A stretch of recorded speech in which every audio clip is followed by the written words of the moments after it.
페이팔 하면 보통 돈 쓰는 곳으로 생각하시죠? 온라인 쇼핑할 때 결제하고 친구한테 돈 보낼 때 쓰는 그런 앱. 그런데 만약에 페이팔 계좌에 돈을 그냥 넣어뒀는데 아침에 보니까 이자가 붙어 있다. 그럼 어떠실 것 같으세요? 이제 페이팔이 그냥 지갑이 아니라 은행의 영역에 도전장을 내밀고 있습니다. 네, 바로 그 지점이 오늘 이야기의 핵심입니다.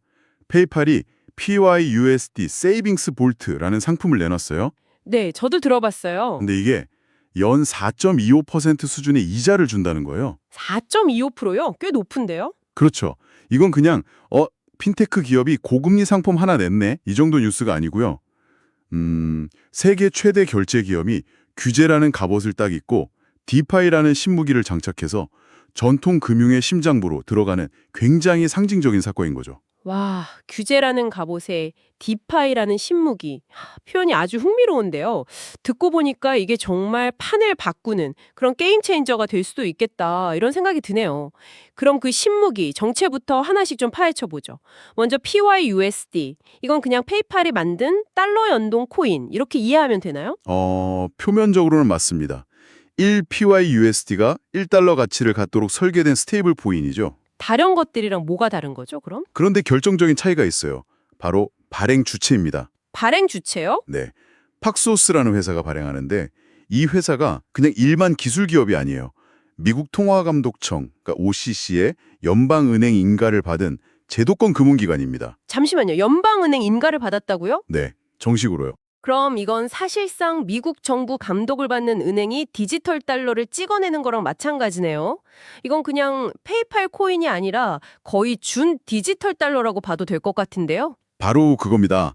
그래서 페이팔이 그렇게 자신 있게 연방 규제 하에서 발행된 최대 규모의 달러 스테이블 코인이다. 이렇게 홍보하는 거죠. 아, 지금까지 월스트리트 같은 기관들이 암호화폐 시장에 섣불리 못 들어왔던 가장 큰 이유가 바로 규제 리스크였잖아요. 네, 맞아요. 항상 그게 문제였죠. 근데 이제 정부가 공인한 디지털 달러가 나왔으니 안심하고 들어와도 된다. 이런 강력한 신호를 시장에 딱 던진 겁니다. 와, 이건 정말 판이 완전히 달라지는 이야기네요.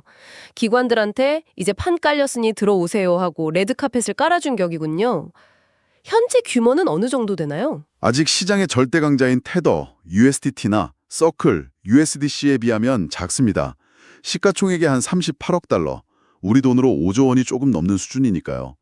하지만 말씀하신 것처럼 규제라는 가장 강력한 무기를 들고 있어서 성장세가 아주 무섭습니다. 알겠습니다. PYUSD가 규제받는 디지털 달러라는 건 이제 이해가 됐어요. 그런데 이걸 예치한다는 스파크라는 곳, 여기가 좀 걸리네요. 아무리 페이팔이 보증한다고 해도 결국 우리 돈이 굴러가는 곳은 디파이 플랫폼이잖아요. 솔직히 디파이라고 하면 아직도 뭐 해킹이나 먹튀 이런 부정적인 이미지가 먼저 떠오르거든요. 그 의구심이 지극히 정상적이고 또 아주 중요한 포인트입니다. 페이팔도 그걸 알았겠죠. 그래서 수많은 디파이 프로토콜 중에서 가장 보수적이고 안정적인 곳을 선택했습니다. 스파크는 디파이 시장의 거의 시조세격인 메이커다오, 생태계의 핵심 프로젝트거든요. 아, 메이커다오 들어봤어요. 네, 최근에 메이커다오가 스카이 프로토콜로 리브랜딩했는데 스파크는 그 안에서 대출과 유동성을 담당하는 심장 같은 역할을 하죠. 아무리 역사가 오래됐다고 해도 기술적인 위험은 여전한 거 아닌가요? 물론이죠. 그래서 더 중요한 사실이 있습니다. 스파크는 완전히 새로운 기술로 만든 게 아니에요.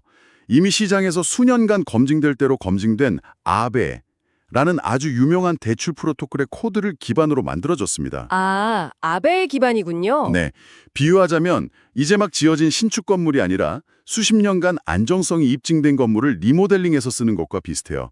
위험한 실험을 하는 게 아니라 가장 안전성이 검증된 길을 택한 거죠. 그렇군요. 한마디로 근본 있는 디파이다 이런 거네요. 그럼 이제 가장 궁금한 부분으로 넘어가 보죠. 연 4.25%, 지금 미국 기준금리를 생각하면 불가능한 수치는 아닌데 은행도 아니고 핀테크 플랫폼이 이걸 준다고 하니까 솔직히 의심부터 들어요. 폰지 사기 아니냐 이런 비판은 당연히 나왔을 것 같은데요. 이 수익의 출처가 투명하게 공개되나요? 물론입니다. 만약 수익 구조가 불투명했다면 페이팔이 절대 손을 안 잡았을 겁니다. 이 상품의 가장 큰 장점이 바로 그 투명성이죠. 수익이 어디서 어떻게 나는지 명확하게 공개가 돼요. 기본 구조는 이렇습니다. 고객이 PYUSD를 예치하면 그중 약 10%는 언제든 고객이 돈을 찾아갈 수 있도록 현금처럼 남겨둬요. 그리고 나머지 90%를 굴려서 수익을 내는 거죠. 90%의 자금을 굴려서 이자를 만들어낸다. 구체적으로 어디에 투자되길래 4%가 넘는 수익이 나는 건가요? 수익원은 크게 네 가지로 나뉩니다. 첫째는 온체인 담보대출이에요. 온체인 담보대출. 네. 비트코인이나 이더리움 같은 우량 암호화폐를 담보로 잡고 기관들한테 돈을 빌려주고 이자를 받는 거죠. 그리고 둘째는 의외일 수 있는데 실물 자산, RWA 투자입니다. 실물 자산이요? 네. 미국 국채나 신용 등급이 가장 높은 AAA 등급 우량 회사채 같은 아주 전통적이고 안전한 자산에 투자해서 수익을 냅니다. 잠시만요. 온체인 담보대출이라고 하시면 몇 년 전에 여러 대형 플랫폼들이 무너졌던 바로 그 영역 아닌가요? 담보물 가격 폭락하면서 연쇄 청산 일어나고 했던. 페이팔이 하는 건 뭐가 다르길래 안전하다고 할 수 있는 거죠? 아주 날카로운 지적입니다. 그때 무너졌던 플랫폼들은 대부분 담보 비율이 공격적이었거나 리스크 관리가 부실했죠. 하지만 스파크는 메이커다오의 오랜 노하우를 바탕으로 굉장히 보수적인 담보 비율을 유지합니다.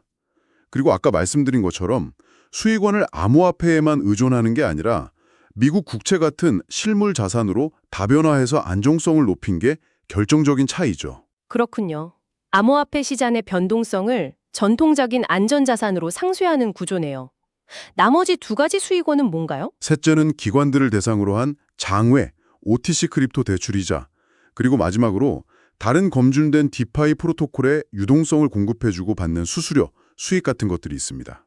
아, 이 모든 다양한 수익률을 종합해서 기준금리처럼 만든 게 바로 스카이 프로토콜의 스카이 세이빙스 레이트, 줄여서 SSR이고요. 현재 이게 연 4.25% 수준인 겁니다. 결국 실제 자산을 탄탄하게 운영해서 이자를 만들어내는 거죠.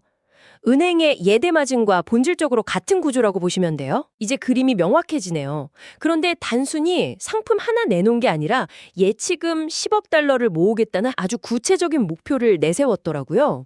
1조 3천억 원이 넘는 돈인데 이건 그냥 홍보용 목표치인가요? 아니면 이 숫자에 뭔가 특별한 의미가 있는 건가요? 이건 단순한 홍보용 숫자를 넘어서요. 이 프로젝트의 성패를 가르는 상징적인 이정표입니다.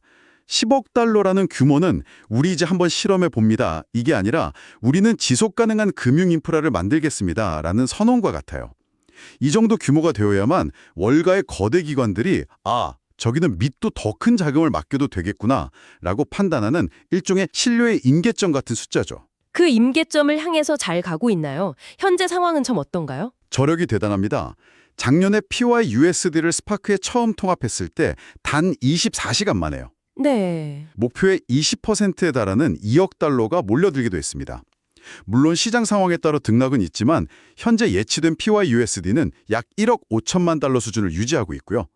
이번에 출시된 세이빙스 볼트는 바로 그 10억 달러 목표를 달성하기 위한 가장 강력한 킬러 애플리케이션 역할을 할 겁니다. 앞으로 이 예치금 규모가 어떻게 드러나는지를 보면 이 생태계의 성공 여부를 가장 확실하게 알 수 있을 거예요. 자, 그럼 지금까지 나온 이야기들을 종합해보죠. 규제받는 디지털 달러 PYUSD, 안정성이 검증된 딕바이 플랫폼 스파크, 그리고 투명한 수익 구조. 이 모든 걸 합쳐보니까 페이팔의 진짜 노림수가 보이는 것 같습니다. 이건 단순히 핀테크가 은행 흉내내는 걸 넘어서는 것 같은데요. 를 하려 한다는 겁니다. 지금까지 페이팔은 결제와 송금, 즉 돈의 이동에 집중했죠. 하지만 이제는 저축과 이자 지급, 즉 돈의 보관과 증식의 영역으로 들어오고 있습니다. 이건 전통은행의 핵심 비즈니스인 예금 상품과 정면으로 경쟁하겠다는 선언이죠. 결제 시장의 공룡이 이제 은행의 안방까지 쳐들어온 셈이네요. 두 번째 관점은 뭔가요? 규제된 스테이블 코인과 투명한 디파이 수익의 결합 모델이 드디어 등장했다는 겁니다. 이건 월가 같은 기관들이 디파이 시장에 들어올 때 가장 우려했던 두 가지 문제, 그러니까 이거 법적으로 괜찮은 거야? 라는 규제 불확실성하고 이 수익 대체 어디서 나는 거야? 라는 수익 출처의 불투명성을 동시에 해결하는 그들이 가장 원하던 그림입니다.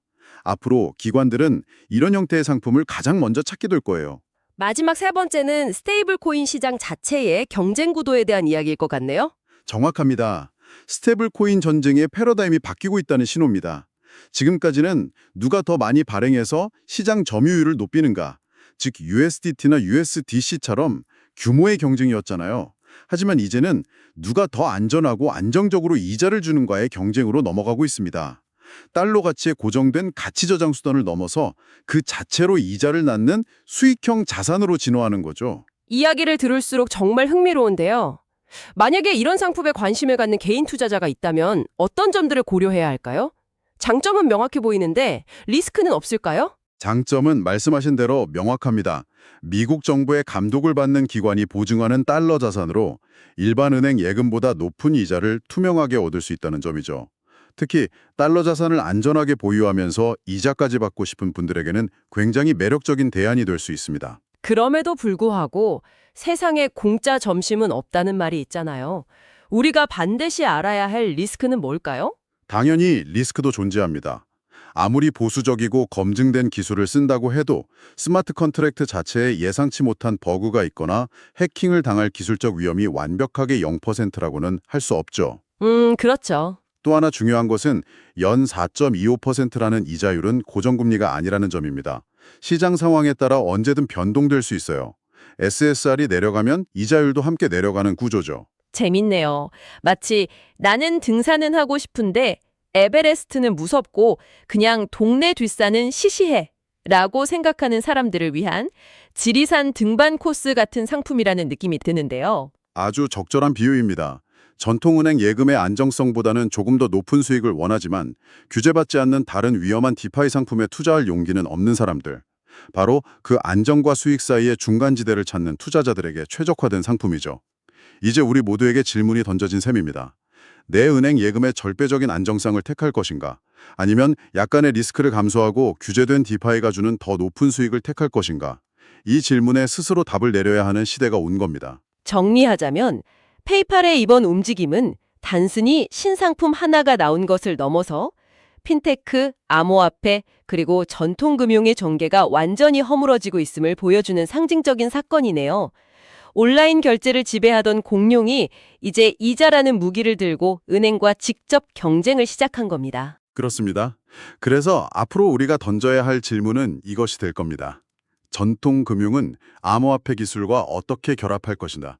페이팔은 그 질문에 대해 아주 구체적인 답안지 하나를 시장에 내놓았습니다. 과연 기존 은행들은 그리고 다른 핀테크 기업들은 어떤 답안지를 내놓게 될까요? 어쩌면 몇 년 뒤에는 우리가 예금이라고 부르는 것의 정의 자체가 바뀌어 있을지도 모릅니다. 오늘의 이야기가 여러분의 생각에 작은 불꽃을 던졌기를 바랍니다. 시청해 주셔서 감사합니다.